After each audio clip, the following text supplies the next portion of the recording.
digitalization. We're going to start. For that, we have here Misa Labarile. Thank you very much for being here, and you have the floor.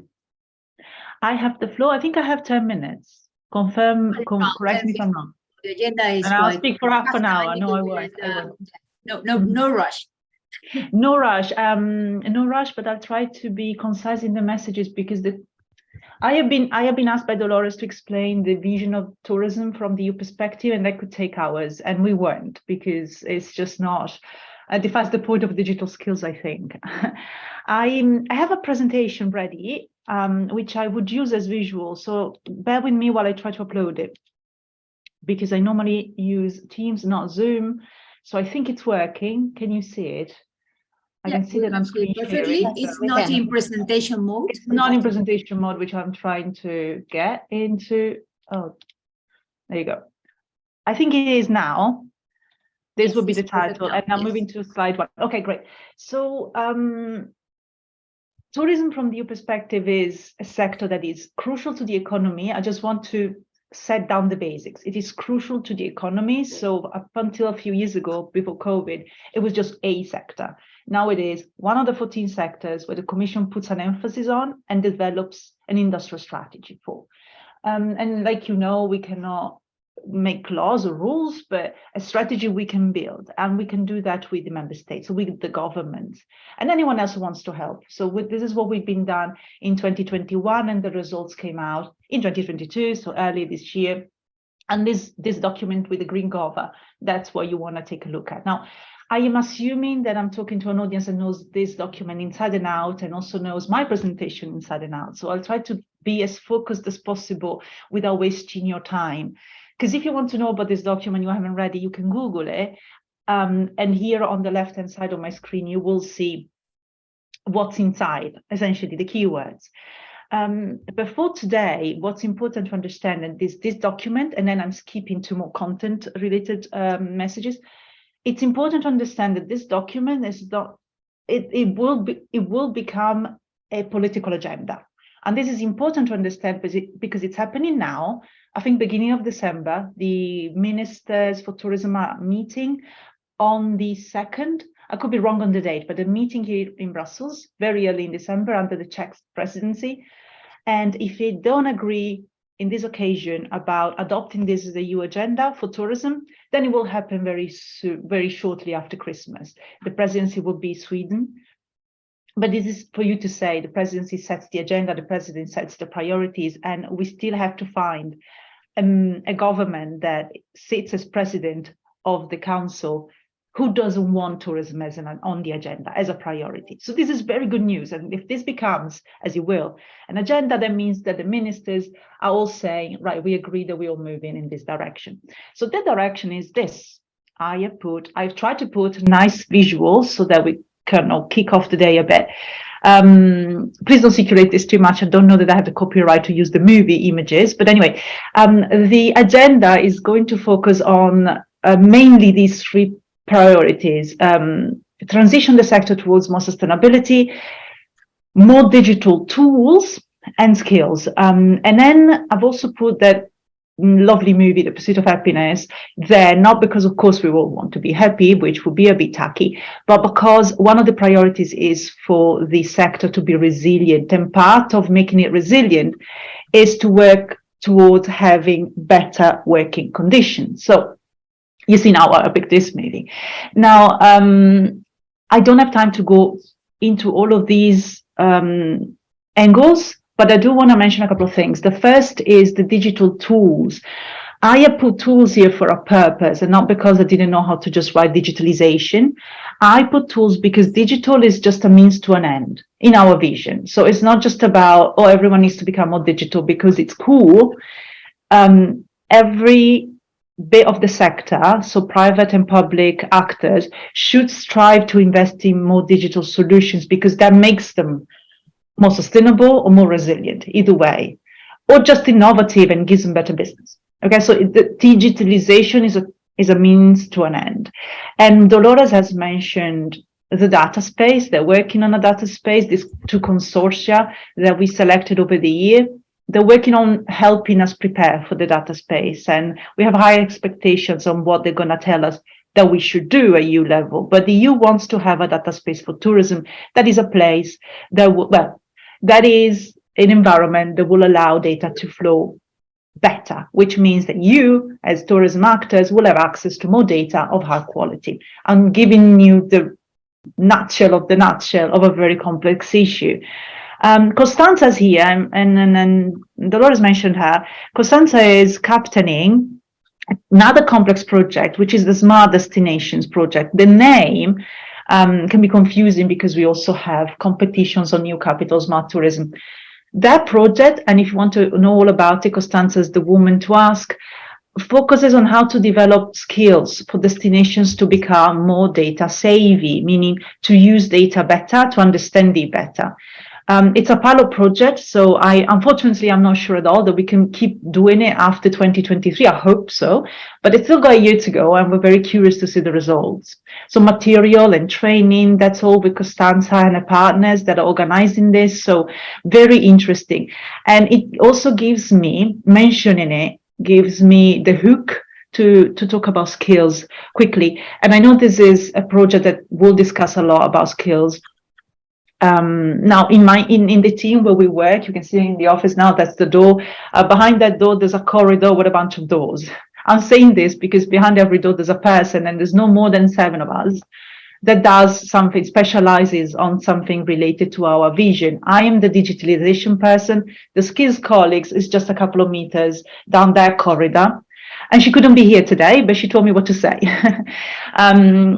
We have a pact for skills, and tourism is the first sector that developed a pact for skills. I think you know what I'm talking about, but if you don't, here's the gist. Skills development is super complicated because it's not just about encouraging kids to go to university, we wish. That's not where the answer lies. I put skills there as the keyword, but the real keyword is actually learning. For tourism, what we see is there's a lot of SMEs. They don't have time to go and take masters on big data or artificial intelligence or metaverse or business analytics. By the way, I'm mentioning the skills that we have seen from the digital perspective being the most needed. But SMEs don't have time most of the time to do that. And on the other hand, vocational training in universities sometimes don't have the feeling of what business needs in tourism. So tourism is a bit of a moving sector, live sector that keeps evolving, and there's a big fragmentation of where the needs and the demands and the supply is in terms of skills. And so that's what the Pact for Skills is trying to do, and the works of your project, projects like yours are trying to fill. So we need to do that bottom up. So Commission can't just come and say, now all universities going to have PhDs on this and that. First of all, we don't have the competence to do that, but also it would be ridiculous because it needs to come from the territory and from the sector. And so that's why it's called a pact. Everyone is welcome to join. If you're interested, you will, by joining the pact, whether you are a region or a city or an SME or just a startupper working on your own, whoever you are, you're welcome to join the pact. And in the pact, there will be ways to working together and develop the right kind of paths and parcours, we say in French, to get to the right way of upskilling the workforce. It's really easy. Just send me an email if you don't have the contact of my colleague, and I'll send it to her. And you're basically already in by giving us your commitment to work together and your logo.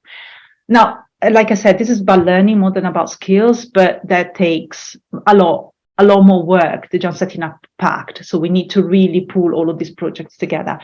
Also, like I said, there's a lot more behind it. So skills are not enough if we cannot understand that the workforce has very poor working conditions, very poor reputation in working in tourism. And while it is the entry point on loads of young people, and I'm one, I myself started off like that, it just doesn't guarantee any stability. So the problem with tourism, it is a great sector, but getting a career done in tourism where particularly women, but young people in general, can get up to the higher levels of management or decision making, very difficult. So there's so much going on into tourism. The Commission works as a big block But when it comes to tourism, everything that the Commission does gets zoomed in into that corridor here where there's 7 people, and we try to do the best we can by pulling it all together, but we need your help. All right, this is just a quick overview of our priorities. Something that's very, very interesting normally is also funds. So quick mention of that too. Where is the money? Where the money is, it's complicated because it's everywhere. Funds for agriculture, there'll be money for tourism. Funds for regional cohesion, there'll be money for tourism. Funds everywhere, literally, there's never been this much money for tourism. So we have a guide. I'll leave these slides with you, but I'm sure that Dolores has the link to it, but there's a guide for online funding. So where the money for tourism is, that guide can tell you, and then it can also tell you where the open calls are. Now, for calls for supporting SMEs, there's one that's open still this week, but then it closes, and it's for 20 million euros. Another one should come out in spring next year. It's not for 20 million euros, it'll be 8 million euros, but still interesting for the sector. I will go very quickly through the national plans because they've already been allocated. And a good number of member states devoted some of these funds to tourism. This is with the governments, okay? They get to decide. But because I know that at the Digital Innovation Hub of Czech Republic, if I'm not getting this wrong, is in the room, and we'll hear from them. Please consider these resources. The European Entrepreneurship Network, the Cluster Collaboration Platform, these platforms, these networks are there for a reason. They may not give you money, but they will help you develop. Well, they will help SMEs. I'm assuming I'm talking, there's some SMEs in the room. They will help SMEs with anything that they may need. Business strategy, where to find the skills, where to find the funds, that's their job. So these are resources that I wanted to put in. Last word, and then Dolores, I promise I'm all done. Like I said, we can't do this by ourselves. We need to know what you guys are doing, because we are assuming that we all agree on these lovely priorities that I put in. Let's assume we all agree this is all great. It's a great vision. We want to make it a reality. Then we need to know what's happening. And it's a tiny corridor. Not many of us, we can't keep our eyes and hands on everything. And certainly we cannot talk to everybody. That is impossible. So to solve that problem, we will have a platform coming up, hopefully in 2023, that allows us to see better who does what and to speak to people. But up until then, we are gathering pledges, which is not a way for actors to tie their hands and say, this is what we're going to do, and the Commission will monitor us or punish us if we don't. It's a way for the Commission to see what you do, put you in contact with others that are interested in your projects, and also see if these visions are picked up by the sector and taken forward. It's a great way for us to also understand if we got it right. I think we did, because that all that vision that we put in that document that becomes an agenda, we elaborated it with all of you through months of consultations. So we're not worried so much about that, but we are worried about how do we turn from page into reality. So please tell us what you do. That will really help. And keep your eyes out, because more developments are coming. There'll be a platform, there'll be expert groups running the platform.